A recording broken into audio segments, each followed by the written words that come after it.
السلام علیکم۔ امید کرتا ہوں آپ سب خیریت سے ہوں گے اور سب کے لیے دعا گو ہوں کہ اللہ پاک آپ سب کے اوپر اپنا فضل و کرم کا جو سلسلہ ہے وہ جاری و ساری رکھیں۔ اگر آپ کسی مصیبت میں ہیں، پریشانی میں ہیں، دکھ میں ہیں اور ایسے وقت سے گزر رہے ہیں جو آپ کے لیے انتہائی دردناک اور بہت ہی جو ہے مشکل وقت ہے، اس میں سے آپ گزر رہے ہیں،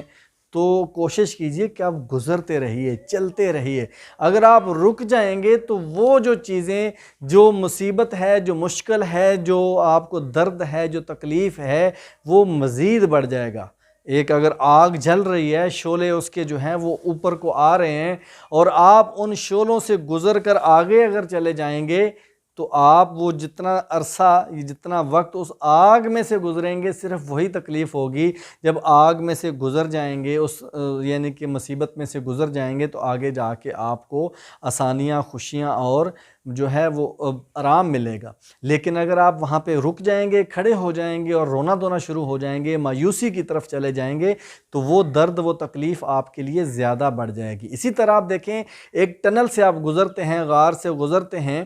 تو جب آپ باہر ہیں تو روشنی ہے، جب ٹنل میں جائیں گے تو اندھیرا ہے، خوف ہے، ڈر ہے۔ لیکن اگر آپ وہاں پہ رکتے ہیں تو آپ ڈر اور خوف کی وجہ سے مر سکتے ہیں، ختم ہو سکتے ہیں۔ اگر آپ چلتے رہیں گے لگاتار تو تھوڑے ہی دیر کے بعد وہ جو ٹنل ہے، وہ جو غار ہے، وہ جو راستہ ہے بند اندھیرے والا، وہ ختم ہوگا اور آگے پھر اگلے کنارے پہ پہنچیں گے تو روشنی ہی روشنی ہوگی۔ تو بہترین طریقہ یہ ہے کہ زندگی میں جب بھی کوئی مسئلہ آتا ہے، کوئی پریشانی آتی ہے، کوئی تکلیف آتی ہے، تو اس کو اپنے سر کے اوپر سوار کر کے، اپنے اوپر عذاب سمجھ کے اس کو رک نہ جائیں، بلکہ ایک امتحان اور وقتی آزمائش سمجھ کر اللہ سے مدد مانگتے ہوئے، اللہ کی قربت کی مدد مانگتے ہوئے، اللہ کی قربت حاصل کرنے کی کوشش کرتے ہوئے آگے چلتے جائیے۔ انشاءاللہ بہت ہی جلدی آپ نکل جائیں گے، اور جو مشکل کے ساتھ آسانی کا وعدہ اللہ تعالیٰ کا قرآن میں موجود ہے